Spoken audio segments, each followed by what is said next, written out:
Madame Fréchette, Monsieur Saint-Pierre Plamondon, Monsieur Duhem et Monsieur Millard. Eh bien, bonjour.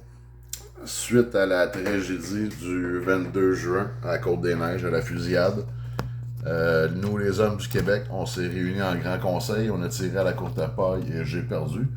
Je suis donc le porte-parole officiel qui s'adresse à vous, chers chefs de parti, pour vous lancer un défi de leadership et un grand test de courage pour l'élection du 5 octobre. Nous, les hommes, on veut la création du Conseil du statut de l'homme. Tous les médias traditionnels du Québec dans les dernières années ont abordé plein de questions qui tournent toutes autour de la même chose.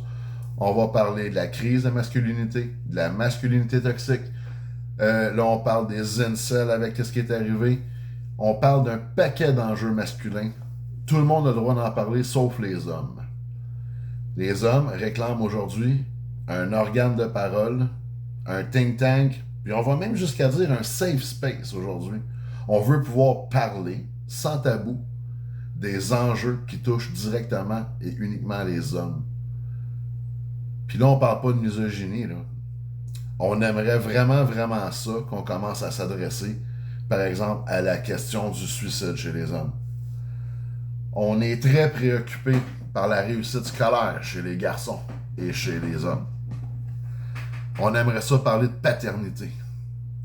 On aimerait ça parler de santé mentale, d'itinérance et de criminalité. On n'est pas dans les enjeux d'Andrew Tate, là. C'est toutes des affaires qu'un gars comme Dan Bigra pourrait te parler.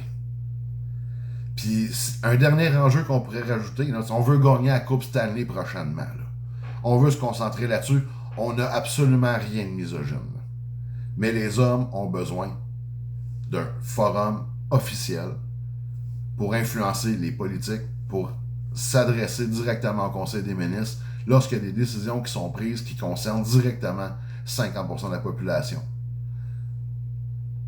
Vous allez dire qu'il existe déjà quelque chose pour ça? Oui, mais c'est le Conseil du statut de la femme qui est piloté par des femmes avec une vision gynocentrée. Pour les femmes, par les femmes, selon les femmes, on va définir la masculinité. Ça ne fonctionne plus. C'est plus des Francis Dupuis-Déry qui peuvent aller à tout le monde en parle pour dire c'est quoi la masculinité, puis qui peuvent parler au nom de tout le monde. Ça prend quelque chose d'officiel. Là, on veut absolument rien enlever aux femmes. Par contre, on veut une structure, puis on veut un petit peu de financement. Puis vous allez voir, là, ce qu'on demande, c'est vraiment pas la lune. Là. On va reculer. Présentement, chez les femmes, Conseil du statut de la femme, on a un budget de 359 000 juste pour le bureau. Ensuite, présidente du Conseil du statut de la femme, Madame Louise Cordeau, Conseil du statut de la femme. C'est un salaire de 209 651 par année. Conseil du statut de la femme. Le budget de fonctionnement annuel s'élève généralement à près de 4 millions de dollars. Écoutez, vous allez voir, on va être super ultra raisonnable. Un conseil du statut des hommes, là, on voudrait vraiment pas de quoi de compliqué. Là.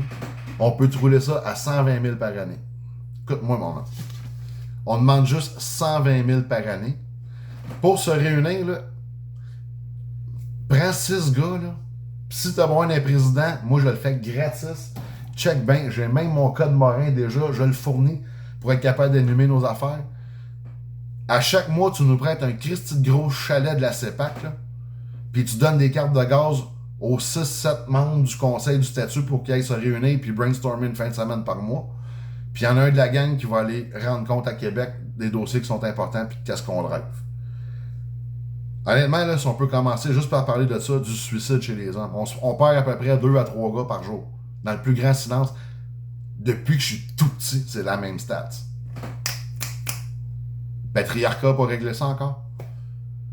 Réussite scolaire.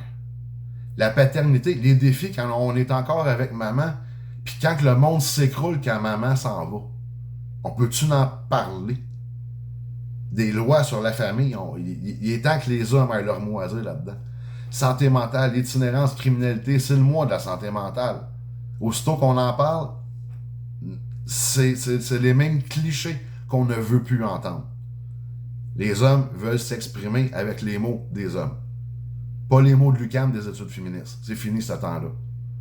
On veut l'équité, la parité, on veut la même chose que les femmes. Le Conseil du statut des hommes, puis on te le fait là, à rabais, 120 000 par année. Puis, écoute, là, on veut même pas d'enveloppe de dépenses. Si pour les fois qu'on va avoir aller à Québec, là, on veut juste que tu nous payes l'hôtel puis le lunch. On veut même pas mettre la main dans nos poches, on veut même pas de salaire. Les hommes, on est rendus là. C'est pas pour le prestige puis pour faire des carrières, on est là pour régler des problèmes puis amener des solutions. Donc, Madame Fréchette, Monsieur Duhem, Monsieur Milliard, Monsieur Saint-Pierre Plamondon, du courage politique, du leadership dans une société avec un taux de natalité qui est sur le cul, un paquet de défis dans la dynamique homme-femme qu'il faut adresser, mais il faut les adresser en adulte, puis il faut arrêter de laisser les espèces d'idéologues calinours aux lunettes roses gérer le Québec.